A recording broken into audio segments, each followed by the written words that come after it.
Hi, this is Shannon from No Shelf Control. Thanks for joining me this evening.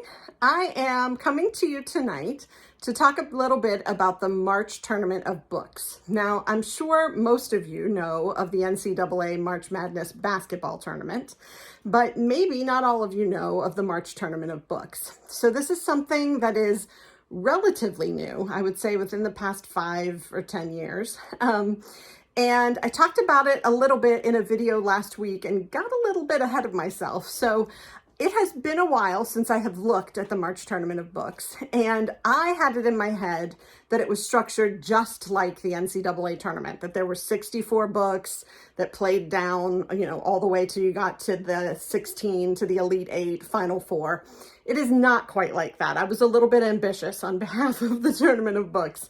It is 16 books and a 3-book play-in round. So you have basically 8 books down the left side, 8 books down the right side. They play against each other to come into a final round. And there are 3 books in the bottom middle, you can see here, that actually play in. So I guess they couldn't decide which one of these 3 books to make the last book that got put into the tournament.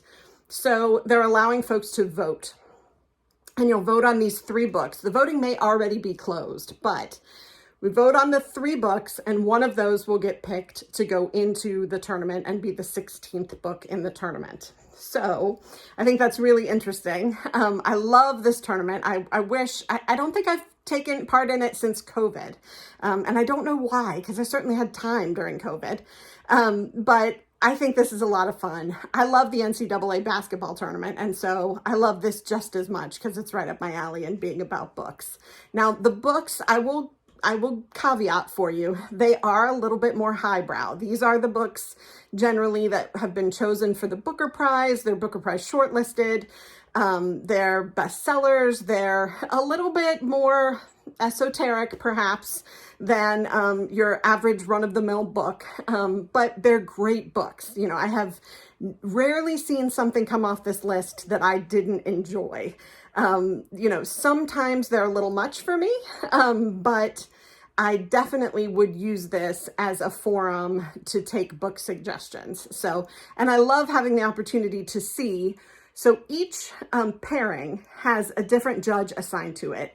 And you get to learn a little bit about who that judge is and what his or her qualifications are to judge the book, and then see who it is they picked. Now, this starts on March the 8th, and it goes every weekday until March 31st, when the final winner will be crowned.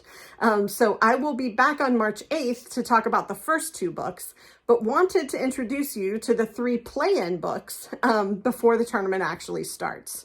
So let's do that. The 3 books that are on the list, one of which will be chosen to be the 16th book in the tournament, are these. The first one is called 2 a.m. in Little America, and it was published May 10th, 2022 by Milkweed Editions, and it's 256 pages.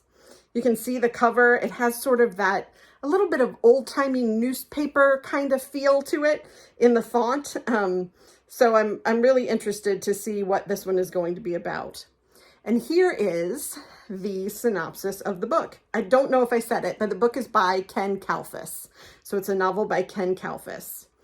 Here's the synopsis. From an important writer in every sense, that was said by David Foster Wallace, a novel that imagines a future in which sweeping civil conflict has forced America's young people to flee its borders into an unwelcoming world.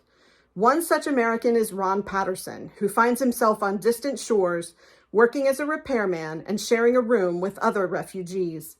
In an unnamed city wedged between ocean and lush mountainous forest, Ron can almost imagine a stable life for himself, especially when he makes the first friend he's had in years, a mysterious migrant named Marlise, who bears a striking resemblance to a one-time classmate.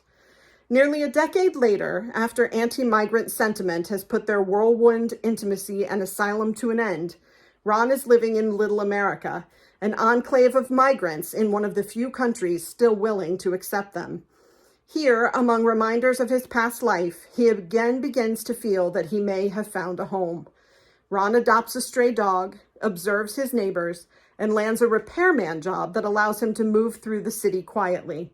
But this newfound security, too, is quickly jeopardized as resurgent political divisions threaten the fabric of Little America. Tapped as an informant against the rise of militant gangs and contending with the appearance of a strangely familiar woman, Ron is suddenly on dangerous and uncertain ground. Brimming with mystery, suspense, and Kalfas's distinctive comic irony, 2 a.m. in Little America poses several questions vital to the current moment. What happens when privilege is reversed? Who is watching and why? How do tribalized politics disrupt our ability to distinguish what is true and what is not? This is a story for our time, gripping, unsettling, prescient, by one of our most acclaimed novelists.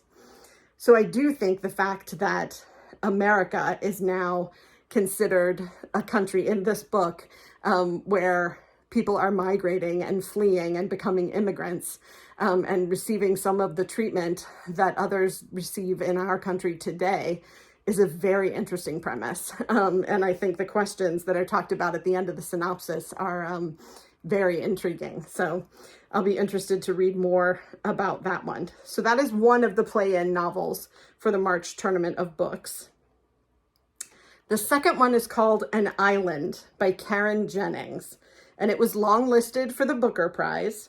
It was published May 17th, 2022 by Hogarth Press, and it's 224 pages. Here's a little bit about this one.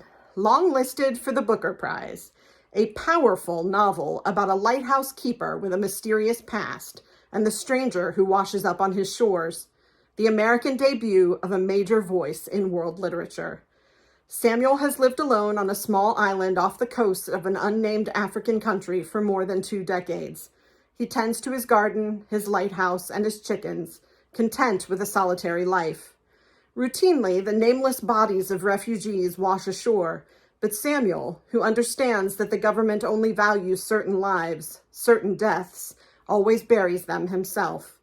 One day, though, he finds that one of these bodies is still breathing.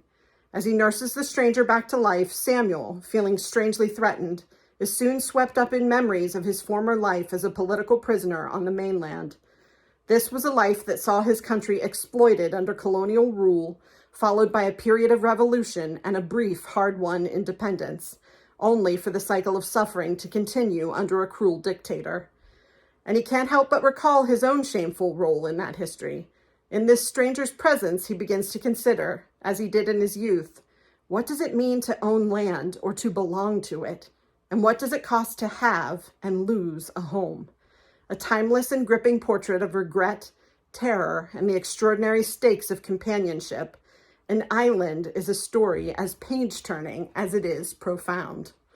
So again, a book with a lot of questions about how things are today, how they could be in a future that is painted by this author, and what those things actually mean to us.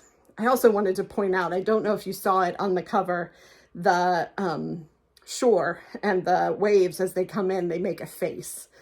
So I think that is really cool. I assume I'm supposed to see that. If that's not supposed to be there, then that's my imagination running wild, but definitely looks like a face to me. So that is An Island by Karen Jennings. And the last book in the play-in round is called My Volcano by John Elizabeth Stintsey. And this one was published March 22nd, 2022. I believe that all of these books have to have been published in the year 2022, I think, to be in the tournament. That's what I think. I'm not sure. The publisher is $2 Radio, and the book is 330 pages long. So this is My Volcano by John Elizabeth Stintsey. On June 2nd, 2016, a protrusion of rock is spotted by a jogger growing from the Central Park Reservoir. 3 weeks later, when it finally stops growing, it's nearly 2.5 miles tall and has been determined to be an active volcano. As the volcano grows and then looms over New York, an 8-year-old boy in Mexico City finds himself transported 500 years in the past, where he witnesses the fall of the Aztec Empire.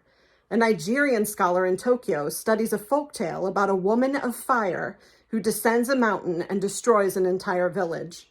A white trans writer in Jersey City struggles to write a sci-fi novel about a thriving civilization on an impossible planet. A nurse tends to Syrian refugees in Greece while grappling with the trauma of living through the bombing of a hospital in Kunduz, Afghanistan. A nomadic farmer in Mongolia is stung by a bee, magically transforming him into a green, thorned, flowering creature that aspires to connect every living thing into its consciousness. With its riveting and audacious vision, My Volcano is a tapestry on fire, a distorted and cinematic new work from the fiercely talented John Elizabeth Stintsey. So that is the third one. Now, as I said, these books are ambitious. They are big. They are not light in any way. So if you're not ready to really take something on, maybe this tournament, is not something you want to participate in. But I'm always interested in finding, something where I can bite off more than I can chew and see what I can do with it. So those are the 3 books for the play-in round. As soon as I know which one has been chosen as the 16th book for the tournament, I will come back to let you know. And we will start talking about the 2 books in each round on either March 7th or March 8th. So thanks for listening to me tonight. I hope you're looking forward to the March tournament. I hope you enjoyed this video and will smash that subscribe button and the like button so I can come back and make more videos and we can talk more about books. I'll talk to you soon. Thanks.